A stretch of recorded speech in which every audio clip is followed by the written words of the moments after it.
Well, I have another projector to tear down already.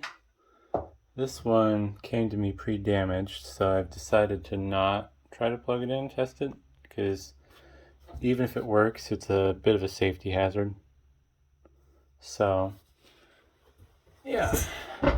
This one's not going to be quite as exciting though, because it's more modern and compact, so I'm not expecting to be too amazed, unlike the old one. I do think it'll be fun to take a look inside.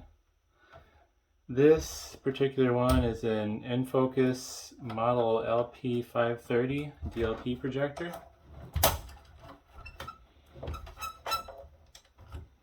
Oops, 2 screws. Oh man, these are extra tight.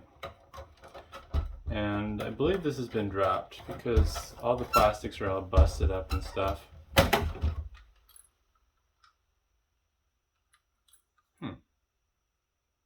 Oh yeah, this thing's hosed. The bulb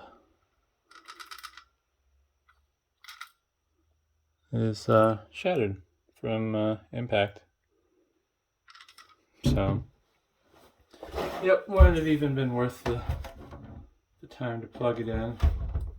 I have a feeling, ooh, nice. I wasn't expecting that. I was gonna say, I have the feeling I might not be able to get these screws out because they're so deep in there, but the iFixit screwdriver came in clutch, and it fits.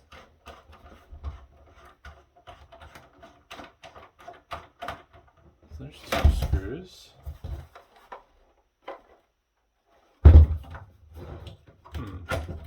Oh, maybe it is just those 2 screws holding this together. Sure don't feel like it though.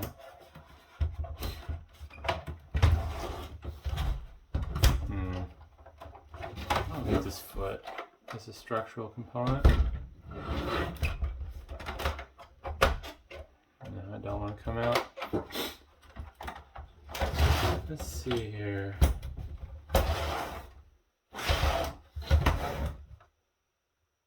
Oh, this front screw in the grill.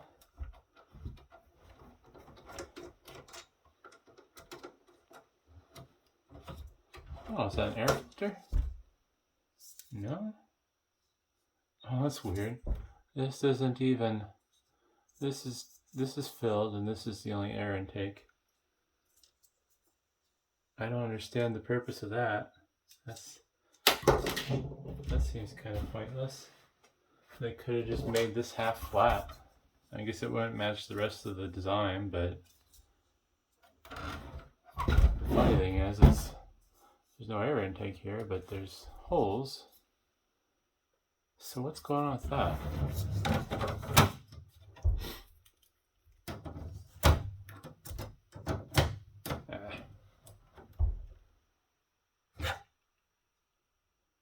Huh. I don't know. So this fan goes through these grills.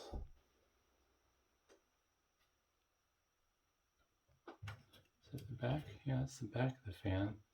There's an internal fan blowing towards the front. So this fan cools the light path, and the fan is deeper in there. Should be in frame, yeah. Appears to be cooling the bulb, but I don't understand where the air goes, unless it goes through the light path. Huh. Oh, I don't really care. It makes no difference to me how this thing's cooled. It's just e-waste for the recycling pile now.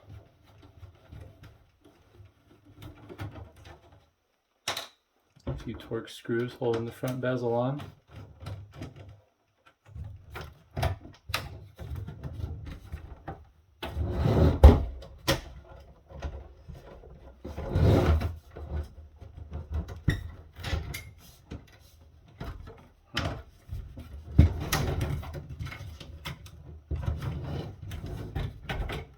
Doesn't want to let go. Well, I don't think I was supposed to do that, but that works. That comes off. Oh, okay. The lens cap holder just snaps on and off. And then the focus ring comes off after it, which will let you take off this front bezel Which now should give me access to the internals.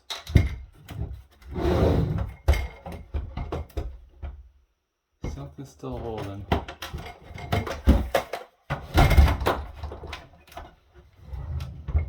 Well, don't have my safety glasses on me, so I'm just going to close my eyes and crouch. Oh, still holding on. Oh, there we go. Get rid of those connectors and cover my eyes and wait for the explosion of plastic. There we go. And this is kind of lock in, I guess. Not much to see in this part of it. This is just going to be buttons. Here's the IR receiver for the remote.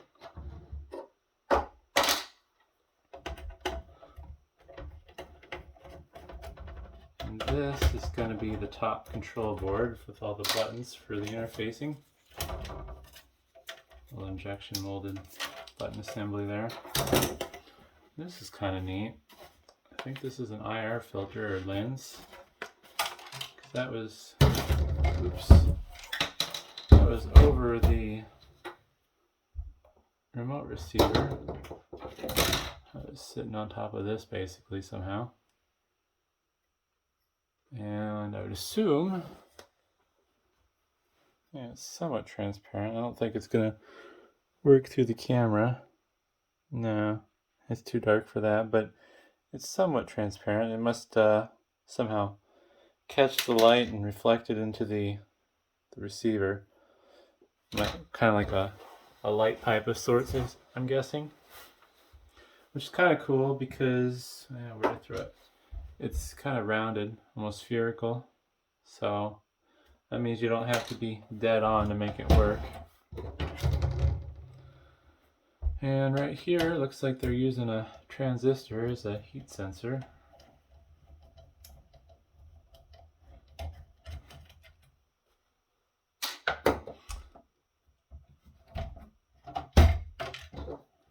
Just leave that there.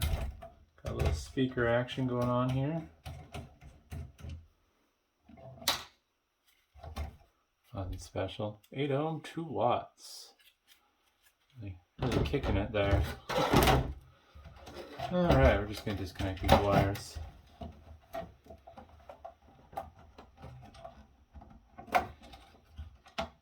So this top bit here is going to be the main control board.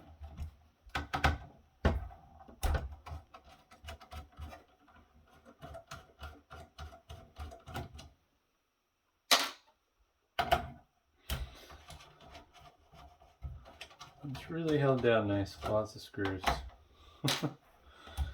Oh, it's like people know I like taking stuff apart.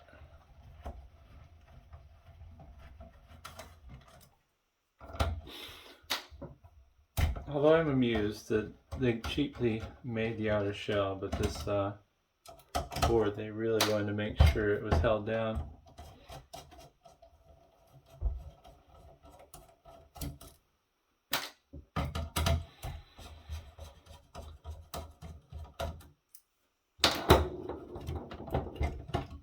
Let's see here. Oh, I missed a screw. A lot of screws holding this board down. Looks like 8 total. And there's some sort of like connector on the bottom that it's hooked onto, which I'm guessing is going to be for the DLP chip.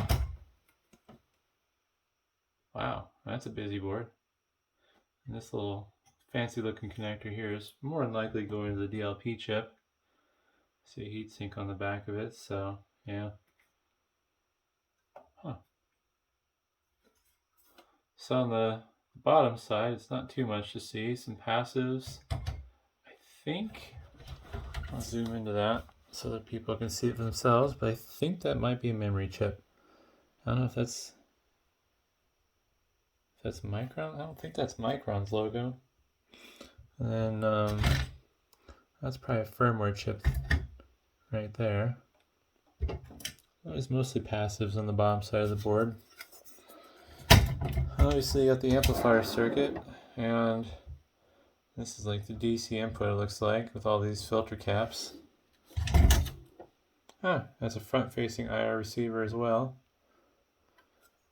This does have the capability to be ceiling mounted, so. Alright, then we got some, I guess, DLP control chips. That one's something or other. Well, analog devices chip there, and I've never heard of Sage. The amplifier chip looks to be Philips branded. Kind of blurry. It's actually a fairly nicely populated board. A lot of chip coverage on at least this side. That might be some flash storage. I don't know what this chip would be. I don't know. Just guessing. Not looking up part numbers. Alright. Well, some of this frame is busted up, so I don't think everything's going to come apart the way it's intended to. It looks like, if I find the right screws, the bulk of the projector assembly comes off as one piece from the shell.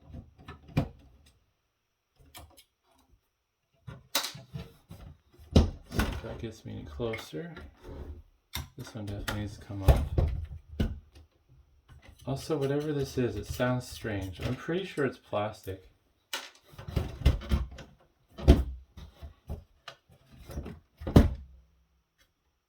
I think I need to loosen this some more.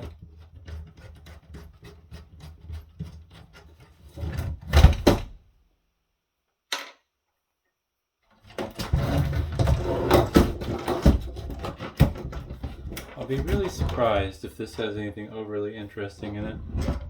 I do see a couple cool things, but we'll see if I can get this apart first. There we go.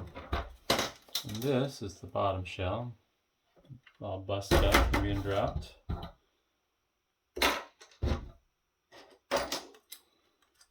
So you've already seen the bottom side. Zoom out just a little bit more. And this is the top. Quite the power supply. A lot of, I believe this is celastic between the capacitors. I'm not sure why.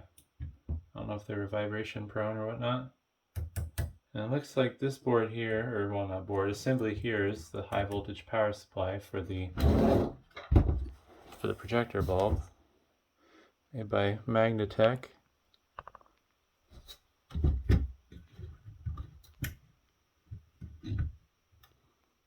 Oh, that's weird. I guess it's DC? I always just assumed these were high voltage because they have the wires, unless those are just high temp wires.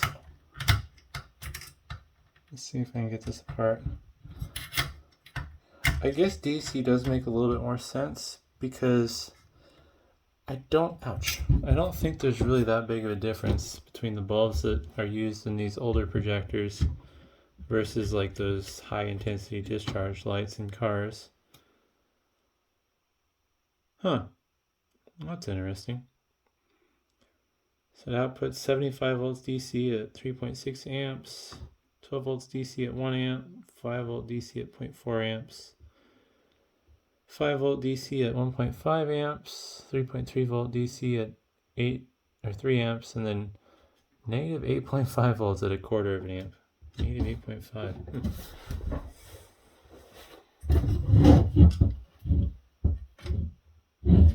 Yeah, the wires for the projector bulb are coming straight out of this. So that means the highest voltage that projector bulb could be getting run at would be 75 volts based on the output of this. Interesting. I guess I learned something today. I just always assumed that they were high voltage because of these wires, but they must be high temp. Although the insulation says it's only good for 150C. Doesn't seem that hot. Oh well. So an interesting thing is there's 3 different fans on the chamber for the projector bulb. So let's see. Like that. I'll try to flip this over and see if I can demonstrate.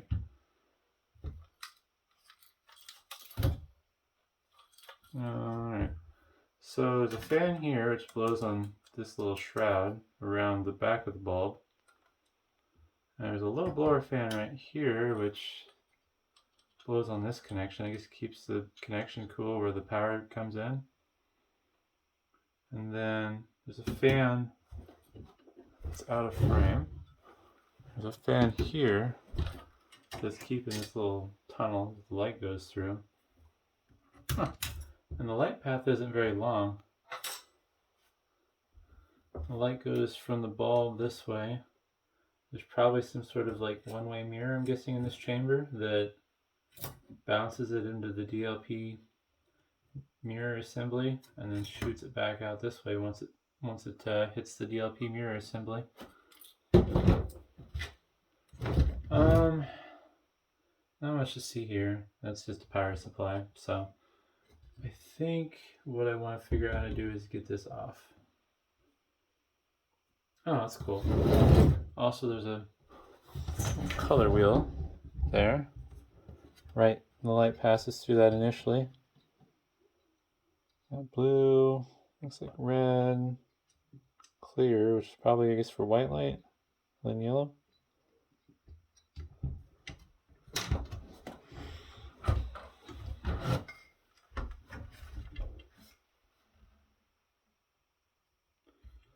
Alright, how do I get this off?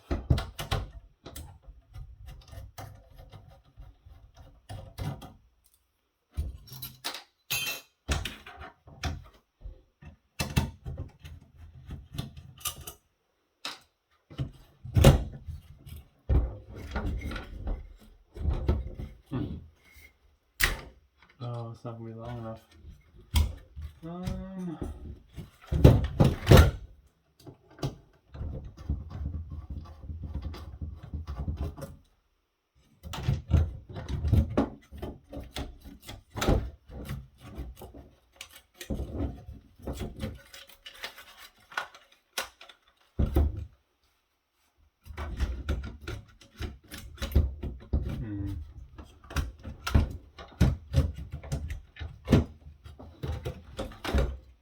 Wedged in there, but I want to get the assembly out in one piece. Let's see here. I don't think this is going to help me. Also, it's probably out of frame. There we go.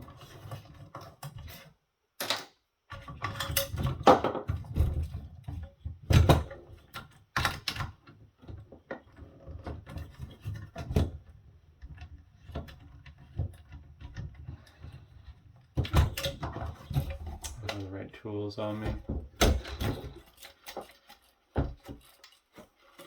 Let's see if there's a way to get this out without having to. Yeah, I'm just gonna get something real quick that I can hold on to the broken piece of plastic that the screw is into. Alrighty.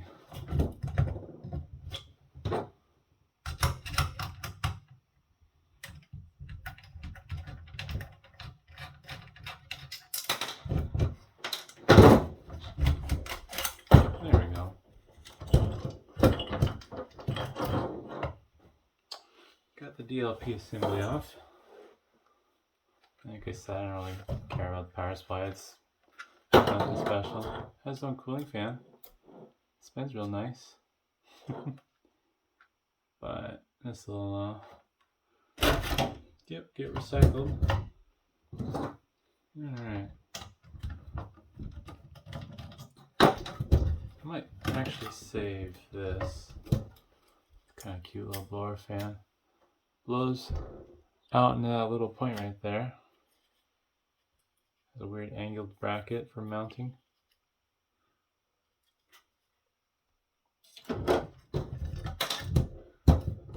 see if we can get this off. This is just the bulb housing with temperature sensor. Oh, and a switch to tell if there's a bulb in there or not.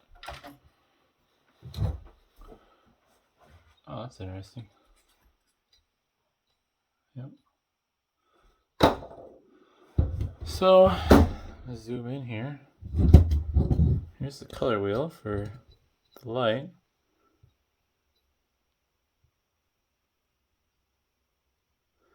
And it just spins at however many RPM. And it's just nothing more than a piece of glass. The interesting thing is they aren't cut perfectly circular on the inside. If it'll focus, there we go. And they don't line up perfectly either. I don't know what that's about. Looks like they did have to do some balancing because there's a little bit of a drilling in there that was done with, I'm assuming it's probably brass that's mounted to. And this would be a serviceable part, looks like.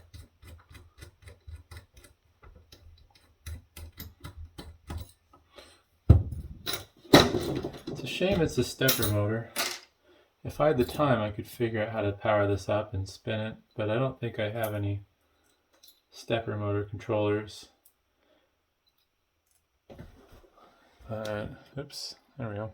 I wasn't even in frame. But yeah, that's the color wheel.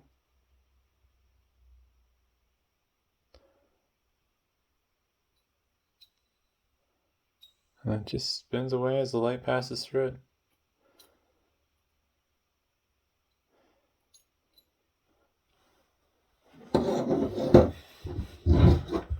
Alright, so I think what I want to do next is I want to separate the last bit of the light housing, boy that's tight, from, nope, those are just not going to budge. That one is. I want to separate the last bit of the housing from the lens and DLP assembly if I can. Oh man, just can't get enough leverage on that to turn it.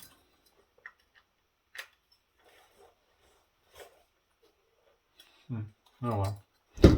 So I think I'm going to fix my zoom. There we go. Looks like we got some heat sinking on top here for something. Or maybe it's like a plate here to make it more rigid.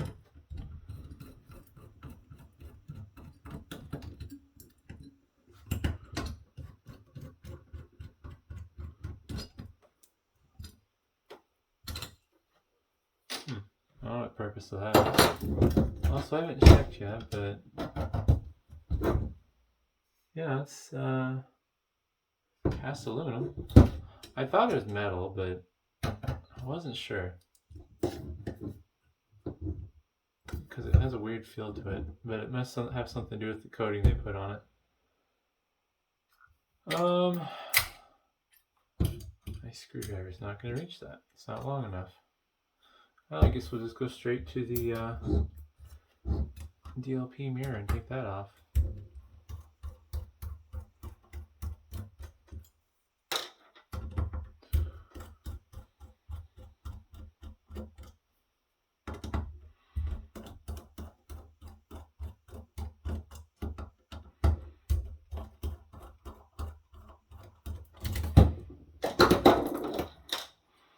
And there's the DLP mirrors.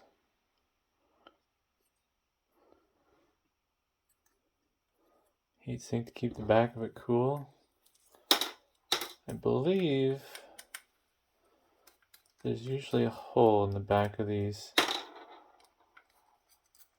for cooling. If I remember right, I've taken apart a handful of them, but it's been a while. Yeah, so it passes through the back of the PCB. There's a little spot for cooling on the back of it. And I don't remember, these are basically like your traditional LGA chip for an Intel processor. saved a couple of these in my gold scrap pile. So, I forget what these are called, but you see them on liquid crystal displays on like calculators and stuff. So, not necessarily a pen connection, but, and I don't know, this one might actually not come off. That's interesting. Usually these are just a flat chip. Usually they have pins like an Intel processor would, not these little ribbon strips. But that's kind of neat. I don't think the camera's gonna be able to show it. Oh wow, it does. Yeah, all these little, if I can hold my hand still, all these little conductors, I guess. I wonder if they did it like that rather than match the pad spacing, because it's easier to line up, because there's more forgiveness. Because it's not like, with these as tiny as they are, if it'll focus, with as tiny as those are, there's no way that you're going to be able to bridge one of these. So they must make it where it's long enough where you just have to get kind of close, and then the rest of it will solve itself. So, yeah, that's the DLP board. And that was plugged into the main control board like this. Ouch. I'm kind of upset. I want to get to the lens assembly.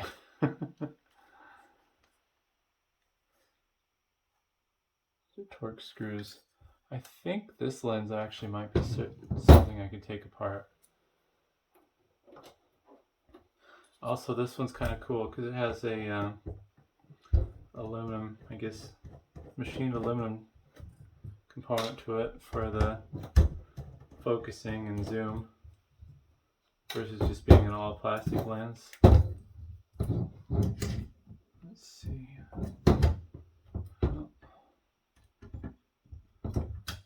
If I had a longer screwdriver, I could get the rest of the light housing off of the DLP assembly. These are really short, stubby little screws.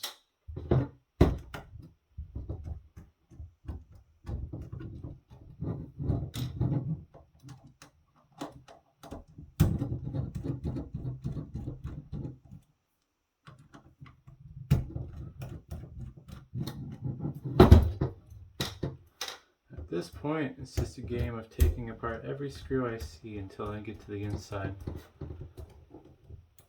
I assume there's some sort of mirror or prism that guides the light from the projector bulb to the DLP mirror. That's really cool.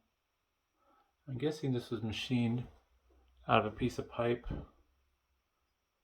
They probably cut all these slots and threaded all these holes and then sliced it off and made another one. Also, I think there's a little bit of grease on it, but oh well. Part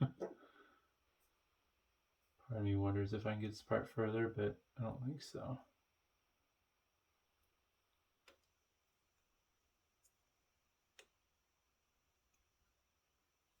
Oh, maybe. There we go. A lot of grease on there. Just put this back on over it for now to keep it from getting everywhere else. Huh. Some more machined aluminum. Wonder why they anodized this. Yeah, it's aluminum. Probably not the best way to treat my bits.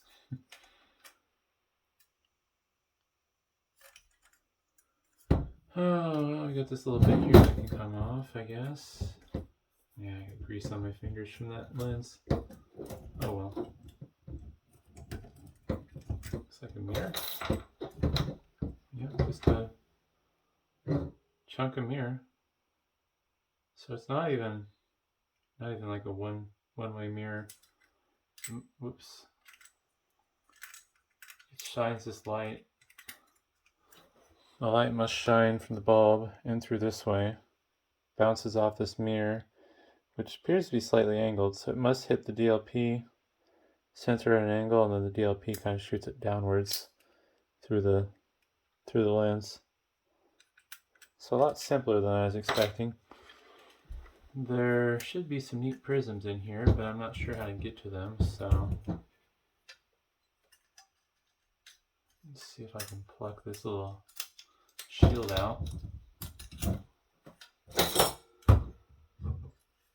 sort of lens.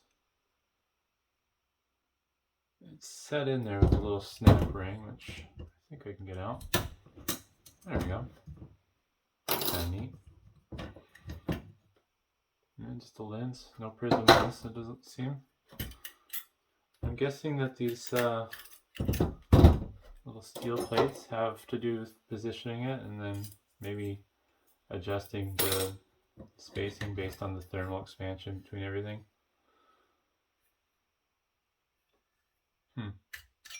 Oh, wow, that guy just came out.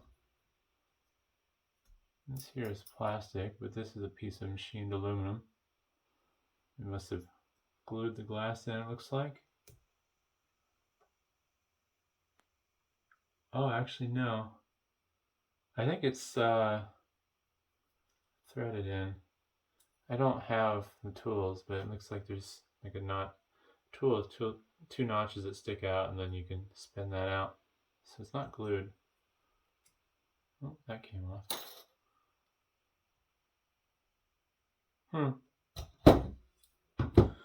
It looks like this comes off.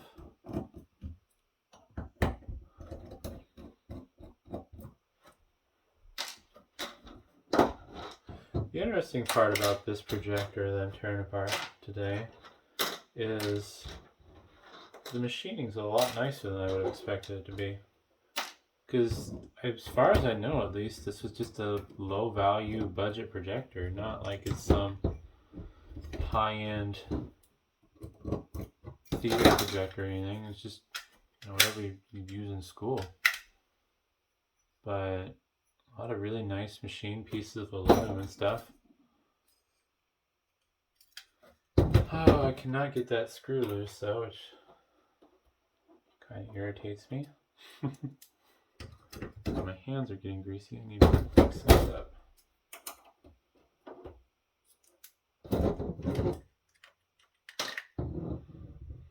Oh, there we go. Maybe the grease is helping. It's like this is cross-threaded or something.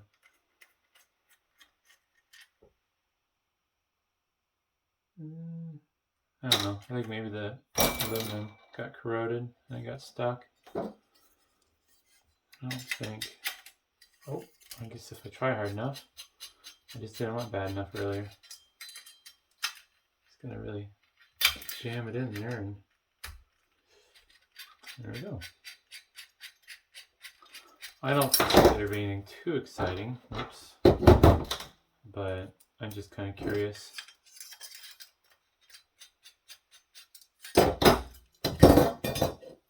It's weird how they have all this foil tape.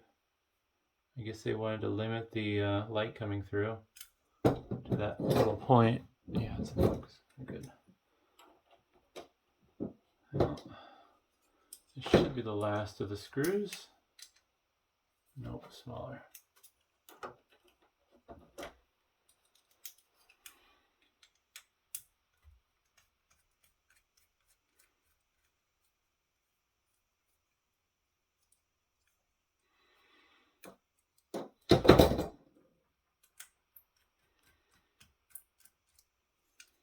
And I got this bit.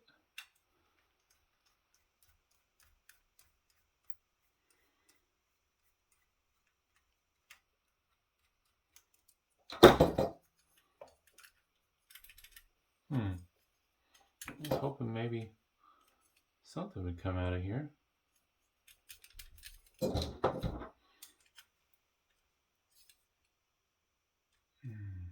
Nope. What am I missing? Yeah.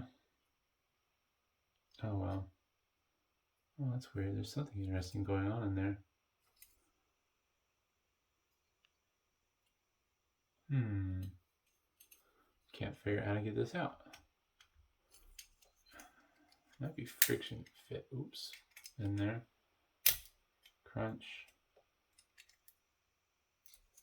I don't know. Oh well. There's a neat little prism effect going on there. A little grid of some sort. But I can't get that bit out, so that'll just remain a mystery. So, yeah, this is a big pile of parts. Not too interesting. I mean, it's kind of neat, but yeah, I don't know. Nothing too special to see inside. Just a standard modern printer.